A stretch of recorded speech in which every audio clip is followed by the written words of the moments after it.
की राजनीति से जुड़ी एक अहम खबर सामने आ रही है।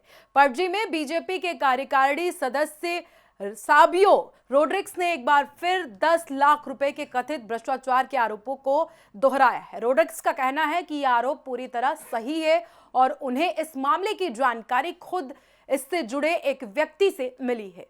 साबियो रोड्रिग्स के मुताबिक एक बीजेपी पदाधिकारी के हाउसिंग प्रोजेक्ट्स को मंजूरी दिलाने के लिए एक विधायक के माध्यम से 10 लाख रुपए की मांग की गई थी।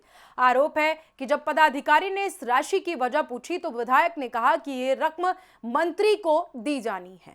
हालांकि बाद में जब उस पदाधिकारी ने सीधे मंत्री से संपर्क किया तो मंत्री ने किसी भी तरह की मांग से इनकार कर दिया। इसके बाद विधायक को कथित तौर पर वह राशि वापस करनी पड़ी थी। साबियो रोड्रिग्स ने यह भी कहा कि यह पूरा मामला इस बात को दर्शाता है कि व्यवस्था और सरकार किस तरह भ्रष्टाचार में लिप्त है। साथ ही उन्होंने दावा किया कि बर्ज अग्निकांड जैसी घटनाएं भी इसी सिस्टम की सच्चाई को उजागर करती हैं। रोड्रिग्स ने यह भी बताया कि उन्होंने इस पूरे मामले को लेकर प्रधानमंत्री को एक पत्र लिखा।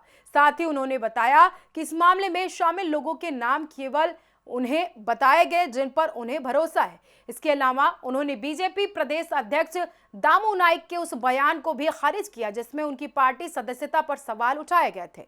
रोड्रिग्स ने दोहराया कि वे भाजपा के कार्यकारिणी सदस्य हैं। वो इस पूरे मामले पर प्रतिक्रिया देते हुए गोवा बीजेपी प्रदेश अध्यक्ष दामू नाइक ने प्रेस कॉन्फ्रेंस कर कहा कि उन्हें इस तरह के किसी मामले की कोई जानकारी नहीं है। साथ ही उन्होंने कहा कि अगर किसी के पास ठोस सबूत है तो वो सामने लेकर आए और पार्टी इस मामले में सख्त कार्रवाई भी करेगी।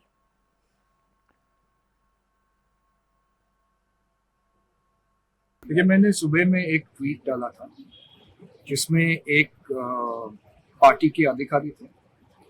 पार्टी के अधिकारी एक पोजीशन में था और उसको एक हाउसिंग प्रोजेक्ट था। वो हाउसिंग प्रोजेक्ट के लिए एक एमएलए के पास गया था जिसके पास वो अथॉरिटी था कुछ क्लियरेंस देने के लिए।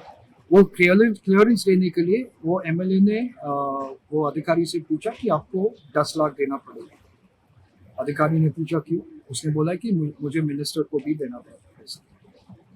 तो अधिकारी ने पैसा दिया। ये अधिकारी जब था वो थोड़ा सीनियर पोजीशन में था बट इम्पोर्टेंट पोजीशन में नहीं था। कुछ हफ्ते बाद ये अधिकारी एक इम्पोर्टेंट पोजीशन में आ गया। जब वो इम्पोर्टेंट पोजीशन में आ गया उसने मंत्री से पूछा, अरे बाबा आपने ये मेरे साथ क्यों किया? आपने मेरे से 10 लाख क्यों लिया? तब मंत्री ने बोला है कि मैंने तो ऐसा किया नहीं। किसने बोला? किसने मेरे नाम पे ये लिया है? तो उस समय उन लोगों ने एमएलए को फोन किया था कि ये क्या है, क्या हो रहा है, आपने झूठ बोला है, ये बोल रहे कि ये पैसा नहीं मांगा तो आपने पैसा क्यों लिया? और उसके बाद ये रिजॉल्व करने के लिए उस एमएलए को, ये अधिकारी को 2 इंस्टॉलमेंट में वो 10 लाख वापस देना।